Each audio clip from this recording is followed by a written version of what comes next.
জমে উঠেছে ডাকসু নির্বাচন। প্রতিপক্ষের বাধায় হলে যেতে না পারার অভিযোগ ছাত্রদলের। অপপ্রচার বলছে ছাত্রলীগ।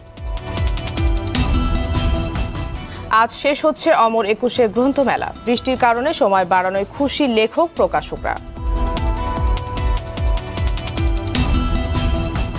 টাঙ্গাইলের গোবিন্দপুর সরকারি স্কুলের পাঠদান চলে খোলা আকাশের নিচে। নদীতে ভবন বিলীনের 2 বছরেও মেলেনি সমাধান।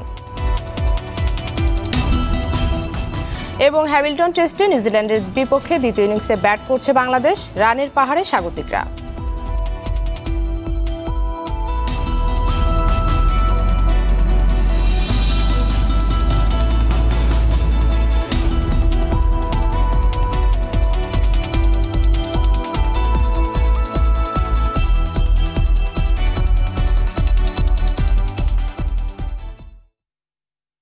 আসসালামু আলাইকুম, স্বাগত জানাচ্ছি আরটিভির সকালের সংবাদে। শুনছিলেন মার্কেন্টাইল ব্যাংক সংবাদ শিরোনাম। আপনাদের সঙ্গে আছি আমি মনা সাদাত।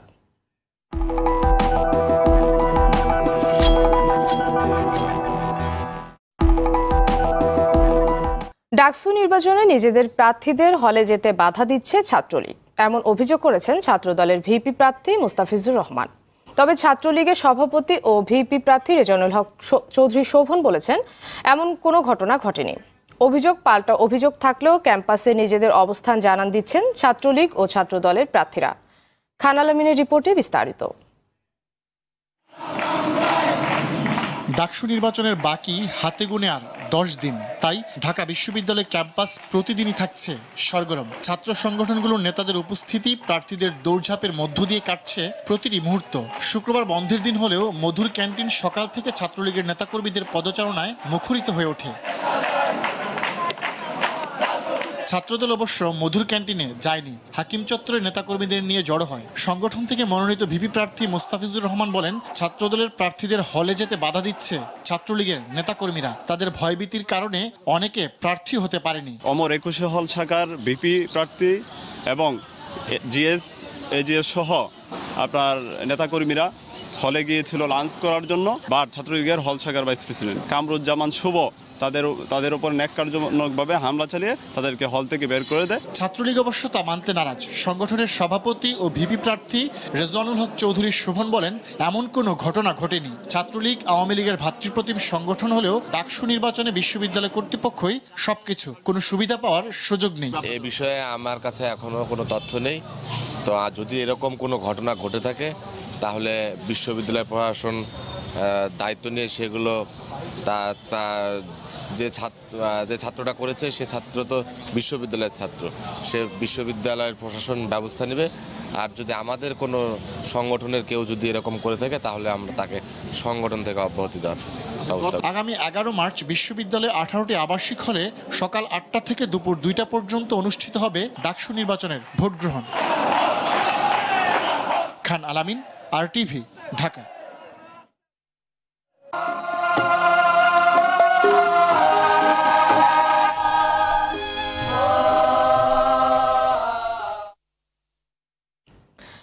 আজ শেষ হচ্ছে অমর একুশে গ্রন্থমেলা। বৃষ্টির ধকল কাটাতে বাড়তি 2 দিন যোগ হওয়ায় বিক্রির ঘাটতি কিছুটা পুষিয়ে নেওয়া যাবে বলে মনে করছেন লেখক প্রকাশকরা। বইপ্রেমীরাও বলছেন, মেলার সময় আরও কিছুটা বাড়ালে সবার জন্যই সুবিধা হতো। এদিকে গতকাল সাপ্তাহিক ছুটির দিন পাঠক, দর্শক এবং শিশু কিশোরদের পদচারণায় মুখর হয় মেলা প্রাঙ্গণ। এআর বাদলের রিপোর্ট। গেল কয়েকদিনের বৈরী আবহাওয়ার রেশ কাটিয়ে প্রাণ ফিরে পেয়েছে বইমেলা। বইপ্রেমীদের ভিড় লেগেছে মেলা প্রাঙ্গণে। অন্য দিনগুলোর মতোই মেলায় যোগ হয়েছে বেশ কিছু নতুন বই। গত 4 দিন একটানা বৃষ্টি হওয়ার ফলে আসলে আমরা একদিন দোকানে খুলতে পারিনি, তো যার ফলে আমাদের অনেক ক্ষতি হয়েছে। সেই জন্য আমাদের ক্ষতি পুষিয়ে দেওয়ার জন্য তারা আমাদেরকে 2 দিন বাড়িয়ে দিয়েছে, সেই জন্য আমরা তাদেরকে ধন্যবাদ জানাচ্ছি। এ পর্যন্ত 72টা বই আমাদের এই মেলায় এসেছে। এর মধ্যে উল্লেখযোগ্য বইয়ের মধ্যে আছে রচনা সমগ্র ওবায়দুল কাদের আর বাণী চিরন্তনী আমার নিজের সম্পাদিত। আমার কাব্যগ্রন্থ ল্যাপটানো কাজল, এটা আমার 3য় কাব্যগ্রন্থ। এখানে চিঠি, ছোট গল্প এবং হচ্ছে আপনার কবিতা, সব কিছু মিলিয়ে আছে। আমরা তো চিঠি লেখা ভুলে যাই, তো চেষ্টা করতেছি যে 10 পাঠককে একটু একটু করে চিঠিতে আসার জন্য। মেধা আর জ্ঞানের পেপাসা মেটাতে গতানুগতিক ধারার বাইরে ভিন্ন ধরনের বইও থাকা উচিত বলে মনে করেন পাঠকরা। পাঠ্য বই পড়লেই শুধু হবে না, এমনি উপন্যাস গদ্য এগুলো পড়া উচিত আমাদের। ডিটেকটিভের যেই বইগুলি পাঠগুলি আছে সেগুলির ভিতরে পারবেন, যেরকম আমি নিয়েছি মহাবিপদে 5 গোয়েন্দা। গত 2 দিন আগে আসার জন্য অনেক চেষ্টা করছি, বাট বৃষ্টি ছিল, আসতে পারি নাই। সময় যদি আরো বাড়িয়ে দেওয়া হতো তাহলে মনে হতো যে বইগুলো আরো ভালো করে কেনা যেত, মানে সময় নিয়ে কেনা যেত, কিন্তু তাও আমরা আশা করি যে হ্যাঁ এটাই ভালো হয়েছে, 2 দিন বাড়িয়েছে। 2 মার্চ শনিবার রাত 9টার পরেই পর্দা নামবে অমর 21 গ্রন্থমেলার। আর বাদল, RTV, ঢাকা। টাঙ্গাইলে নাগপুরে খোলা আকাশের নিচে চলছে গোবিন্দপুর সরকারি প্রাথমিক বিদ্যালয়ের শিক্ষা কার্যক্রম। বিগত বন্যায় ভবন বিলীন হবার পর থেকে এভাবে চলছে স্কুলটি। সামনের বর্ষায় ক্লাস করা দুরূহ হবে বলে মনে করছেন শিক্ষক শিক্ষার্থীরা। তবে দ্রুত প্রয়োজনীয় ব্যবস্থা নেওয়ার আশ্বাস দিয়েছেন শিক্ষা কর্মকর্তা। টাঙ্গাইল প্রতিনিধি কাজী জাকিরুল মাওলার তথ্য ছবিতে রাসেল আহমেদের রিপোর্ট।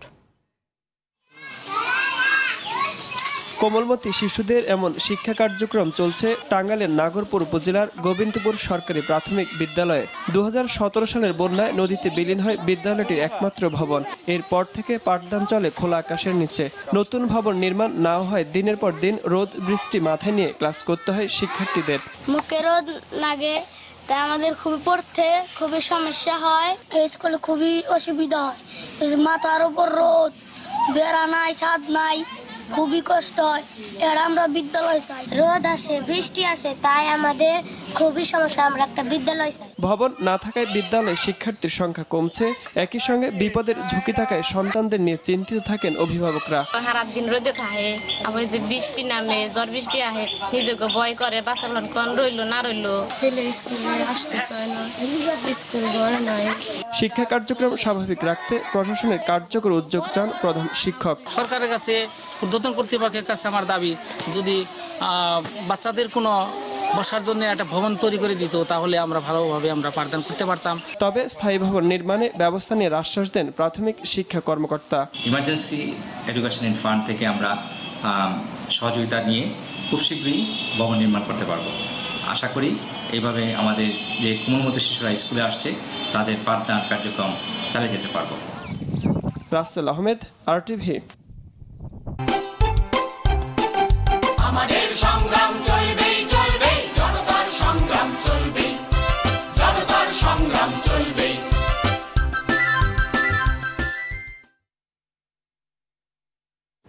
আজ অগ্নিঝরা 2 মার্চ। 71-এর এই দিনে পাকিস্তান সরকারকে চাপে ফেলতে হরতালের ডাক দেয় মুক্তিপাগল বাঙালি। সকাল থেকেই সব স্তরের মানুষ হরতালের সাড়া দিয়ে ঢাকা অচল করে দেয়।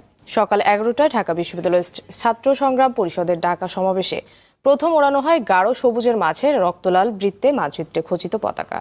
2 মার্চ পুলিশের সঙ্গে ছাত্রদের সংঘর্ষে ফার্মগেট এলাকা রণক্ষেত্রে পরিণত হয়। বিকেলে সমাবেশ হয় পল্টন ময়দানে। সন্ধ্যার পর হঠাৎ করেই সেনা কর্তৃপক্ষ কারফিউ ঘোষণা করে। রাতে নিহত হন 23 মুক্তিকামী জনতা।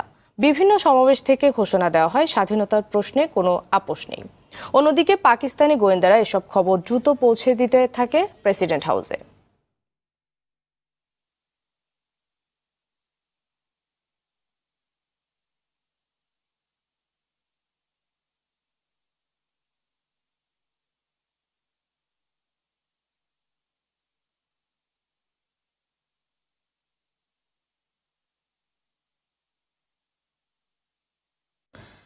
পাবনার ঈশ্বরদীতে এলাকাবাসীর গণপিটুনিতে মারা গেছে সন্দেহভাজন এক ডাকাত।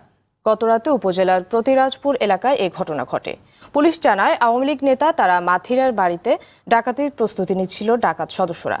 এলাকাবাসী বিষয়টি টের পেয়ে তাদের ধাওয়া করে একজনকে ধরে ফেলে। এ সময় বাকিরা পালিয়ে যায়। পরে এলাকাবাসী তাকে গণপিটুনি দেয়। আহত অবস্থায় উদ্ধার করে হাসপাতালে নেওয়ার পথে তার মৃত্যু হয়। এদিকে সাভারের চাপাইন এলাকায় ছুরিকাঘাতে সোহাগ নামের এক স্কুল ছাত্রের মৃত্যু হয়েছে। এ ঘটনায় জিজ্ঞাসাবাদের জন্য 2 জনকে আটক করেছে পুলিশ। শুক্রবার সন্ধ্যায় সাভারের পক্ষাঘাতগ্রস্তদের পুনর্বাসন কেন্দ্রে ঢুকে এই হত্যাকাণ্ড ঘটে।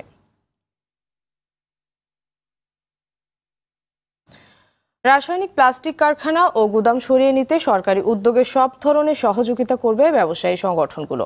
একথা বললেন বাংলাদেশ প্লাস্টিক দ্রব্য প্রস্তুতকারক ও রপ্তানিকারক সমিতি BPGME এর সভাপতি মোহাম্মদ জসিমউদ্দিন। গতকাল সন্ধ্যায় রাজধানীর জজকোর্ট এলাকায় বৃহত্তর নোয়াখালী ব্যবসায়ী সমিতির চতুর্থ প্রতিষ্ঠা বার্ষিকীর অনুষ্ঠানে একথা বলেন তিনি। এ সময় সমিতির নেতৃবৃন্দ ও নোয়াখালী জেলা প্রশাসক ডক্টর জাফরুল্লাহ এতে উপস্থিত ছিলেন। এর আগে বেগমগঞ্জ উপজেলা যুব কল্যাণ সমিতি ঢাকা কর্তৃক আয়োজিত নোয়াখালী জেলা সমিতি অফিসে চকবাজার ট্র্যাজেডি নিহতদের স্মরণে মিলাদ ও দোয়া মাহফিল অনুষ্ঠিত হয়। এতে সমিতির কর্মকর্তারা উপস্থিত ছিলেন।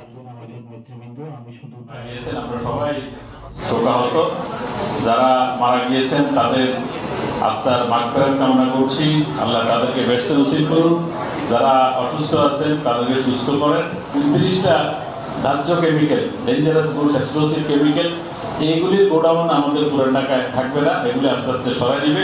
এবং আমি অনুরোধ করেছিলাম যে এগুলি নিবে কোথায়, কিছু জায়গা অস্থায়ী কিছু জায়গা দেওয়ার জন্য। সৌদি আরবের দাম্মাম, রিয়াদ, জেদ্দা, সংযুক্ত আরব আমিরাতের দুবাই ও দক্ষিণ আফ্রিকা প্রতিনিধি পাঠানো তথ্য ছবিতে প্রবাসের সংবাদ জানাচ্ছেন মুজাহিদ আহসান। আওয়ামী ফাউন্ডেশন দাম্মাম কেন্দ্রীয় কমিটির উদ্যোগে আন্তর্জাতিক মাতৃভাষা দিবস উপলক্ষে এক আলোচনা সভা ও দোয়া মাহফিল অনুষ্ঠিত হয়েছে। নিজামুদ্দিনের সঞ্চালনায় এতে সভাপতিত্ব করেন আনোয়ার হোসেন। প্রধান অতিথি ছিলেন দাম্মাম আল ফারাবি হাসপাতালের হৃদরোগ বিশেষজ্ঞ ডাক্তার আমিনুল ইসলাম। বিশেষ অতিথি ছিলেন নাসিরউদ্দিন মাহমুদ, প্রকৌশলী ইব্রাহিম হোসাইন, ইমাম মাহমুদ সহ অনেকে। পরে 21শে ফেব্রুয়ারির বিশেষ স্মরণিকা সেতুবন্ধনের মোড়ক উন্মোচন করা হয়। আন্তর্জাতিক মাতৃভাষা দিবস উপলক্ষে রিয়াদে ঢাকা মেডিকেল সেন্টারের উদ্যোগে আলোচনা সভা ও দোয়া মাহফিল অনুষ্ঠিত হয়েছে। মোহাম্মদ ফজলে রাব্বির সভাপতিত্বে মোহাম্মদ জাহাঙ্গীর আলম হৃদয়ের সঞ্চালনায় এতে প্রধান বক্তা ছিলেন প্রতিষ্ঠানের ব্যবস্থাপনা পরিচালক আব্দুল্লাহ আল মামুন। অতিথি হিসেবে বক্তব্য রাখেন সাখাওয়াত হোসেন আরমান, সোহরাব হোসেন লিটন, মোহাম্মদ শফিউল্লাহ, মোহাম্মদ আতিকুর রহমান সহ অন্যরা। ব্রাদার্স অ্যাসোসিয়েশন দুবাই ও উত্তর আমিরাতের উদ্যোগে বার্ষিক মিলন মেলা শারজাস্থ একটি হোটেলে অনুষ্ঠিত হয়েছে। মোহাম্মদ আলী ও তিশা সেনের সঞ্চালনায় এতে প্রধান অতিথির বক্তব্য রাখেন চট্টগ্রাম বিভাগীয় পুলিশের সাবেক ডিআইজি ডক্টর এস.এম. মনিরুজ্জামান। স্বাগত বক্তব্য রাখেন বিশিষ্ট কমিউনিটি নেতা মোহাম্মদ আলী, ফয়জুল ইসলাম করিম। অনুষ্ঠানে আরও বক্তব্য রাখেন এম.এ. বাশার, লায়ন নজরুল ইসলাম তালুকদার সহ আরও অনেকে। আন্তর্জাতিক মাতৃভাষা দিবস উপলক্ষে সংযুক্ত আরব আমিরাত আওয়ামী লীগের উদ্যোগে আলোচনা সভা শারজাস্থ একটি হোটেলে অনুষ্ঠিত হয়েছে। বাবু রাখাল কুমার গোপ সিআইপির সভাপতিত্বে এম নাজমুল ইসলামের পরিচালনায় এতে প্রধান অতিথির বক্তব্য রাখেন আমিরাত আওয়ামী লীগের উপদেষ্টা প্রকৌশলী আবু হেনা। প্রধান বক্তা ছিলেন হাজী মোহাম্মদ ইউসুফ। বিশেষ অতিথির বক্তব্য রাখেন শাহ মোহাম্মদ মাকসুদ, দেলোয়ার আহমদ সহ অন্যরা। আওয়ামী লীগ ও সহযোগী সংগঠনের উদ্যোগে সৌদি আরবের নাজরান প্রদেশে 21শে ফেব্রুয়ারি শহীদ দিবস উপলক্ষে আলোচনা সভা অনুষ্ঠিত হয়েছে। এতে প্রধান অতিথি ছিলেন বিশিষ্ট ব্যবসায়ী জসিমউদ্দিন। বিশেষ অতিথি ছিলেন অধ্যাপক ডাক্তার জাহিদ সেলিম ও ডাক্তার ইকবাল হোসেন। বক্তব্য রাখেন হাবিবুর রহমান, কিরণ মিয়া, হারুন, গুলজার, আমিনুল ইসলাম সহ অনেকে। আনিসুজ্জামান উজ্জ্বলের সঞ্চালনায় অনুষ্ঠানে সভাপতিত্ব করেন আহসানুল্লাহ ভূঁইয়া। পরে ভাষা শহীদ ও ঢাকা চকবাজারের অগ্নিকাণ্ডে নিহত সকলের রুহের মাগফিরাত কামনায় বিশেষ দোয়া করা হয়। বাংলাদেশের পৌরসভা সমিতির সভাপতি এবং সেক্রেটারির আফ্রিকায় আগমন উপলক্ষে সংবর্ধনা দিয়েছে বাংলাদেশ আওয়ামী লীগ দক্ষিণ আফ্রিকা শাখা। ফরিদ আহমেদের সভাপতিত্বে আতিকুর রহমান ডালিম এবং জহিরুল ইসলামের যৌথ সঞ্চালনায় এতে প্রধান অতিথি ছিলেন বাংলাদেশ পৌরসভা সমিতির সভাপতি আব্দুল বাতেন। বিশেষ অতিথি ছিলেন বাংলাদেশ পৌরসভা সমিতির মহাসচিব রফিকুল ইসলাম কোতোয়াল। প্রধান বক্তা ছিলেন মুক্তার মাদবর। বিশেষ বক্তা ছিলেন নাসরুল্লাহ নাসরু। মুজাহিদ আহসান, RTV। সকালের সংবাদ শেষ করার আগে মার্কেন্টাইল ব্যাংক সংবাদ শিরোনামগুলো আরও একবার।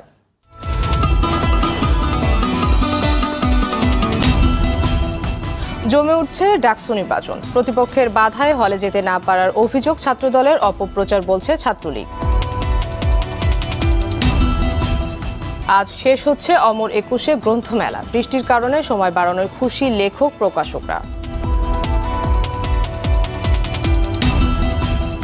টাঙ্গাইলের গোবিন্দপুর সরকারি স্কুলের পাঠদান চলে খোলা আকাশের নিচে। নদীতে ভবন বিলীনে 2 বছরেও মেলেনি সমাধান। এবং হ্যামিল্টন টেস্টে নিউজিল্যান্ডের বিপক্ষে দ্বিতীয় ইনিংসে ব্যাট করছে বাংলাদেশ। রানের পাহাড়ে স্বাগতিকরা।